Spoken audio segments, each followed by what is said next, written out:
All right, what's up? My name is Warren E. Freeman, but I got really busy throughout the week, and this was one of my only free days to do it. Um, I was a little late getting to the pre-show. Getting home for the pre-show, I should say.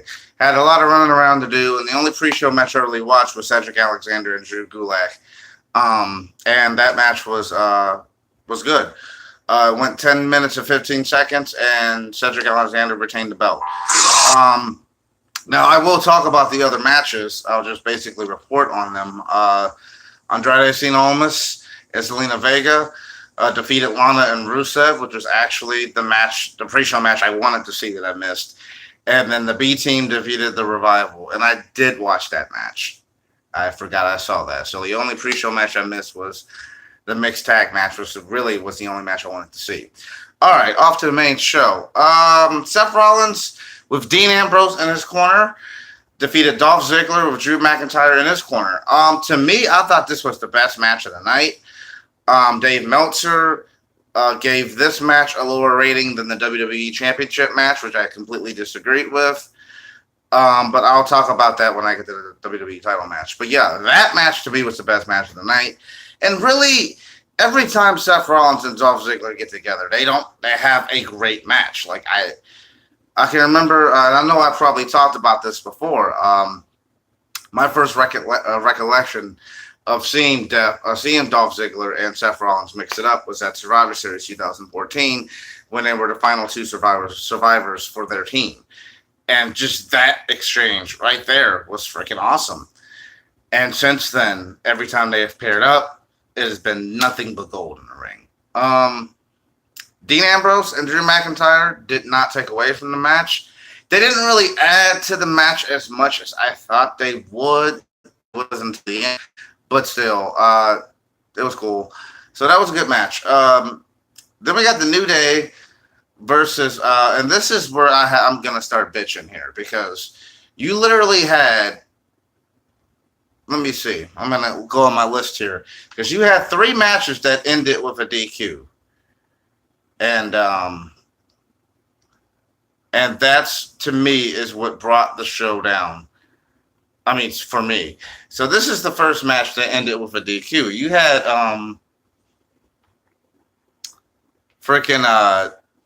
New Day take on the Bludgeon Brothers. I'm looking up because I have the card on my TV.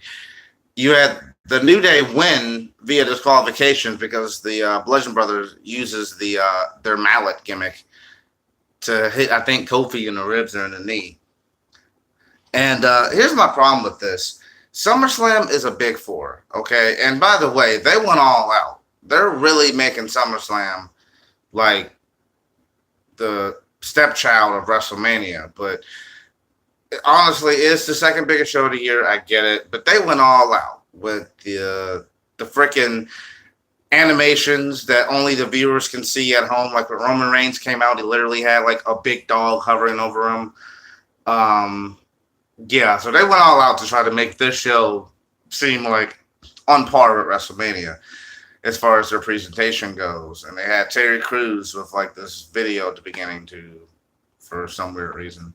But yeah, back to the New Day and that tag title match ended on DQ. You don't do DQ finishers on pay-per-view. And with AJ and Samoa Joe, I understand it, but like I said, I'll get to that later. But here's my even bigger problem with all this. So you have a DQ finish on a pay-per-view, and then you give us the payoff of the New Day winning the fucking belts on free television. So what's the point? Why would you do that? I don't get it. I mean, I'm cool with the New Day winning the belts, but you give that away for free on TV, and you have a DQ finish on pay-per-view. That's fucking dumb. It's dumb because you give it away for free, and then you don't even the payoff. You give the payoff too soon. It's like having sex or having foreplay for like 40 minutes, and then the sex lasts for 30 seconds. Well, like, what was the point of 40 minutes of foreplay and 30 seconds of sex? That's what I feel like I got here. I got a DQ finish on a pay-per-view, your second biggest show of the year, and then 2 days later we get a title change. I don't get it. It's fucking retarded. All right, so we got a Braun Strowman versus Kevin Owens, and I really did not realize this match was 1 minute and 50 seconds. Like, I knew it was short, but damn, this match was short. Yeah. So Strowman won in convincing fashion. He chokeslammed Kevin Owens on the outside of the ring. That was an unnecessary spot. And then he threw him in a ring and just hit him with the power slam and kind of won. So, yeah. You have a former Universal Champion in Kevin Owens, but you would never know it by the way he was completely squashed. And the only thing I could think of is that Kevin Owens is taking time off. In fact, that's what I've heard. Charlotte Flair versus Becky Lynch versus Carmella for the women's title. This was not the match of the night. It was better than I thought it was going to be. But the moment of the night came from this match, actually after the match. So Charlotte Flair won the title. She tied Trish Stratus's record with having 7 women title belts, to her credit. But the story of the match was Becky Lynch turning heel. Now, the seeds were planted the minute that Becky Lynch beat Carmella in a non-title match to earn a shot at SummerSlam. And then Charlotte Flair kind of just came out and saved Becky Lynch from getting her ass whooped. And then she was asserted into the title match by defeating Carmella as well. So the seeds were already planted there. And, Charlotte and Becky hugged. And then they hugged twice for some reason. I don't know what happened there. But they hugged. Becky slapped the shit out of Charlotte, beat her down, threw her over the announce table. And what I loved was the walking. Like, once Becky threw her over the table and then she walked up the ramp, and then the camera panned to Charlotte on the floor over the announce table, and then the camera panned again to Becky Lynch. She had the baddest bad bitch walk I've ever seen. And the only thing I could think of is that Beyonce song, I think it's called Sorry, on her Lemonade album, where she's like, call Becky with the good hair. And like, the only thing I could think of when Becky Lynch did that walk up the ramp, I just immediately thought of Beyonce, call Becky with the good hair. It was great. And I'm so happy that Becky Lynch is heel because they have desperately needed to do something with her character to keep her fresh. And they tried the same thing with Sasha on Raw, and it just failed, mostly because no one cared because they teased it too long. And that's another sex pun. So, like, you have foreplay for 40 minutes with no payoff.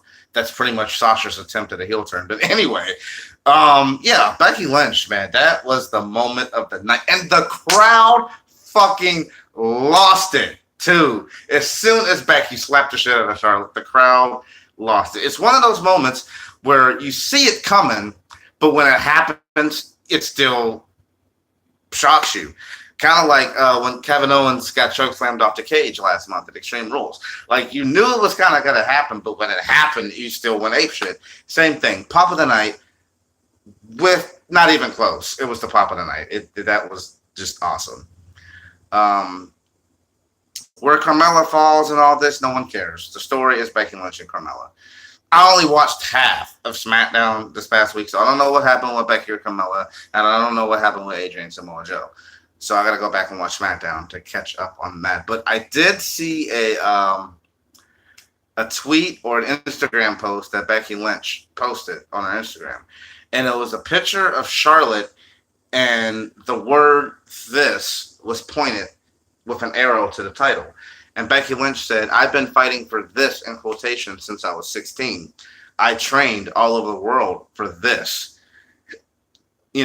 For X amount of years. And sooner or later, Charlotte, I'm coming for this. And it was just such a powerful post. And the thing that I really like about it is that the fact that they're best friends in real life, sorry to shatter kayfabe, but the fact that they're friends in real life, to me, that is what makes it even better, because they're gonna work as hard as they can to make a convincing story out of this. And I like where this is going to go. Okay, so we get to Samoa Joe versus AJ Styles.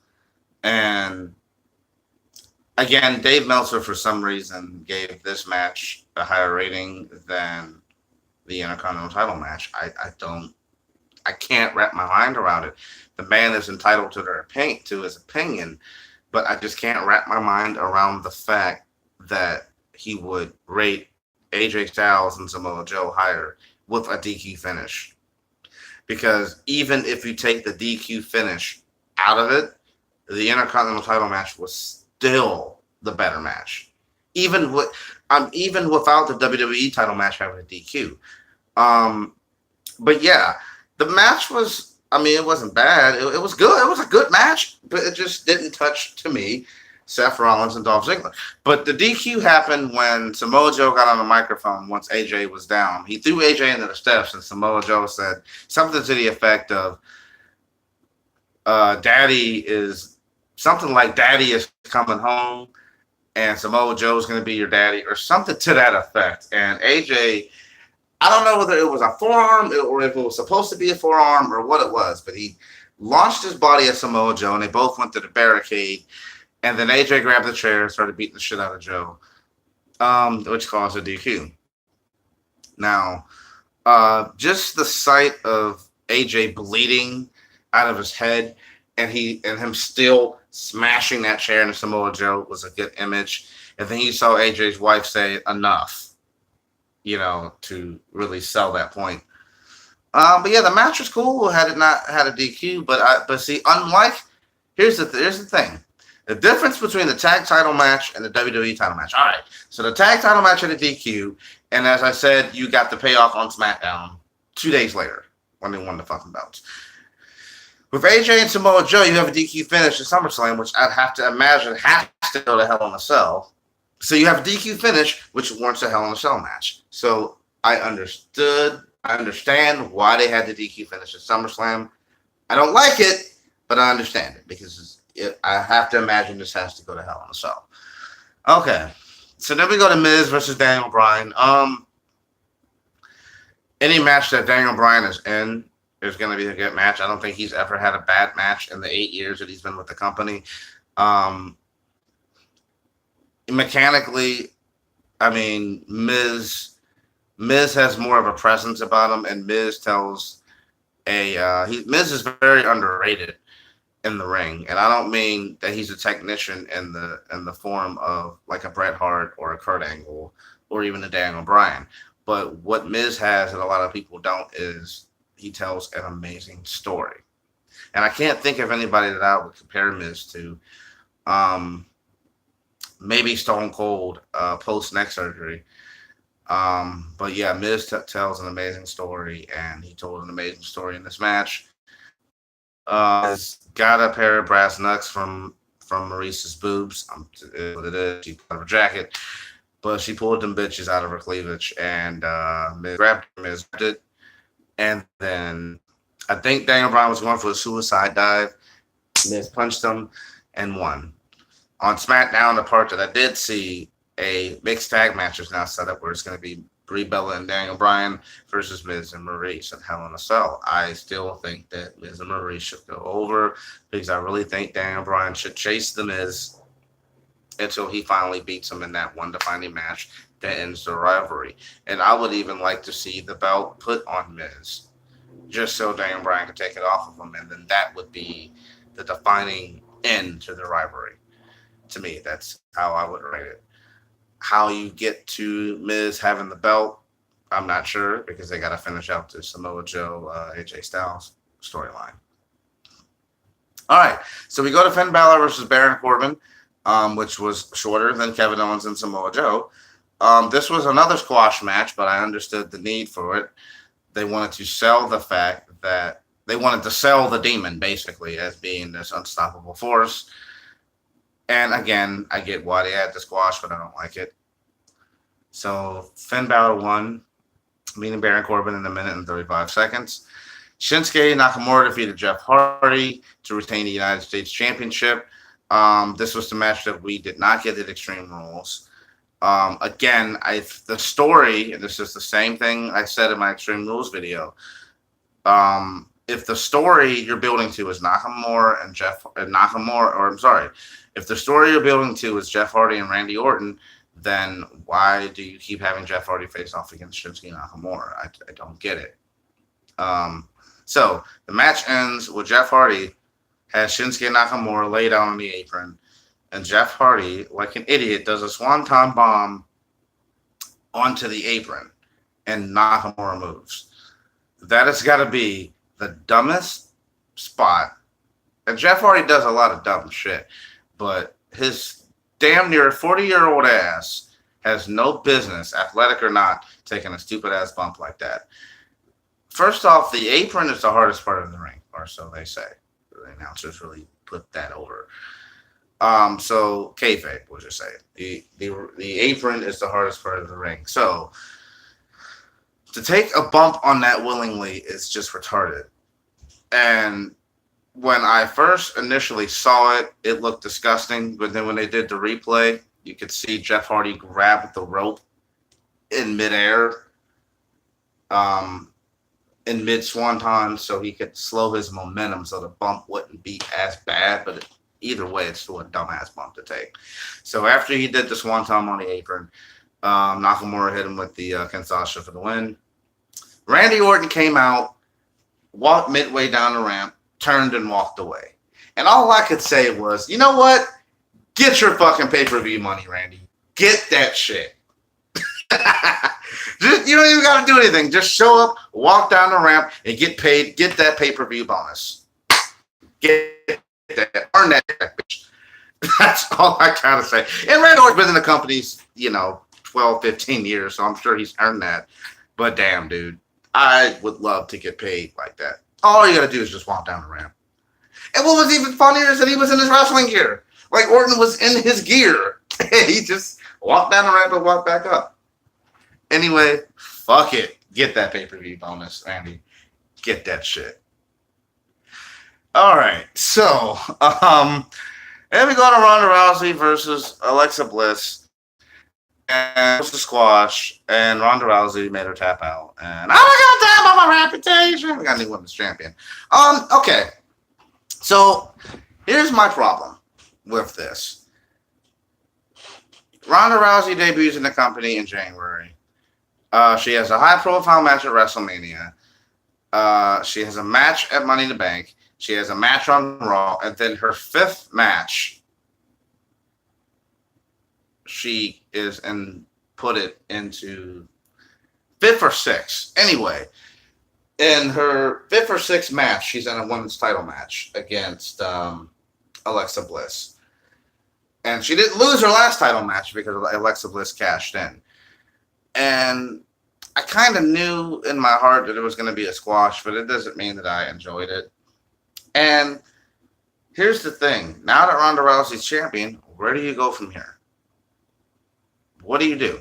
Now, who challenges Ronda? Because she already beat Nia, and every other woman on her roster, the WWE hasn't built up at all. It's like they put all their eggs in Ronda's basket, and they just push Ronda to the moon. But the problem is, you have nobody on Raw who poses a threat now that Ronda Rousey has the belt.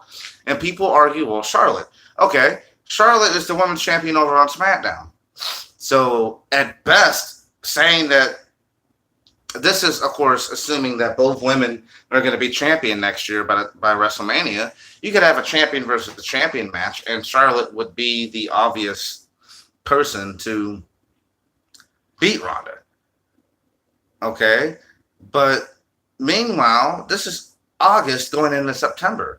WrestleMania is in April.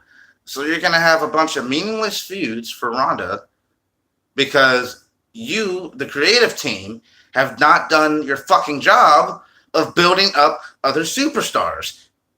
You put your eggs in the one basket. Even with Brock Lesnar, which I'm going to get to in a minute. Now that I think about it, I kind of understood why Lesnar wasn't around as much when he was a champion. Because had he been around, there would have been nobody on the roster that would have posed a threat to him or his title except Roman Reigns. Because you put all your eggs in Roman's basket, that's the only person who the casual fan or the hardcore fan is going to think is that would pose a threat to Brock Lesnar. It's the same thing.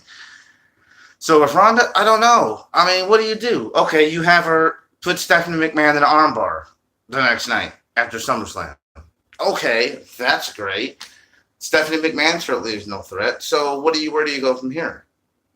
I guess we just have to find out.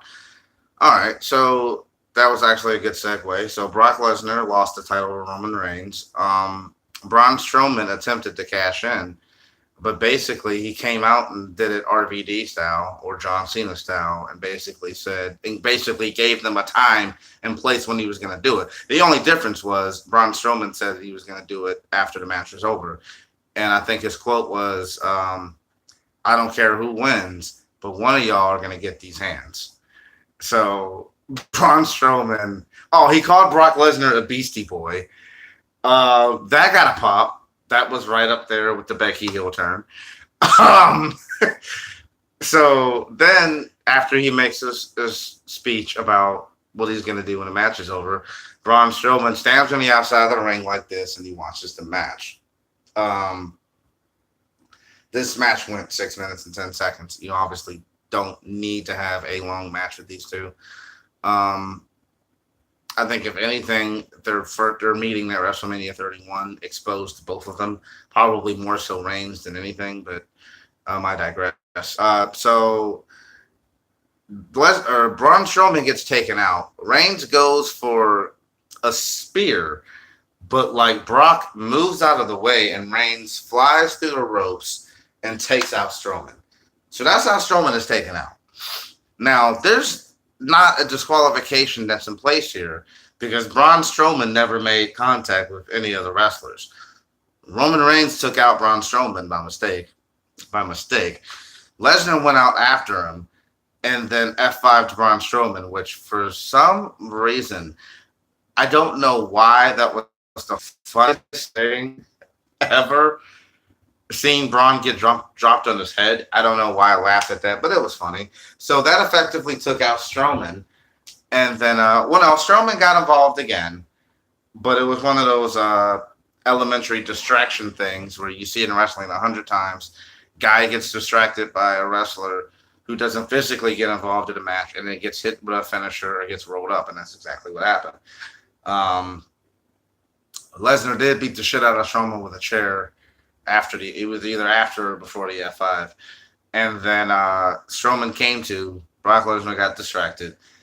And then Roman speared Brock Lesnar for like the 8th time, because I think Lesnar had been speared like 7 times prior to that. So Roman spear, and he wins the title. And it just felt so underwhelming. Like, I can't really, it was just one of those moments like, all right, we got a new Universal Champion. That's awesome. So, yeah. So, that's basically SummerSlam. This is where the pay-per-view loses points for me, which I'm not really giving it, I'll give it like a B or a C. And the reason why I'm giving it that low B, high C was because you had a bunch of squash matches, and then you had two DQ finishers. And again, you have like 13 matches on the card, including the pre-show. So I get the reason why some of those matches were squashes. But the whole 2 matches with DQs in them, that's what really kind of turned me off the most about this show. And that's pretty much where I'm at with it. So it's a week removed since SummerSlam. Coming up next is Hell in a Cell. I will have my predictions for Hell in a Cell probably the week of the event. And then we'll do the Hell in a Cell review. And I'll bitch more about stipulated name pay-per-views when I get to Hell in a Cell. I'm not going to waste video time doing it here. So I'm Warren Freeman. This has been episode 84, and you guys have a wonderful day.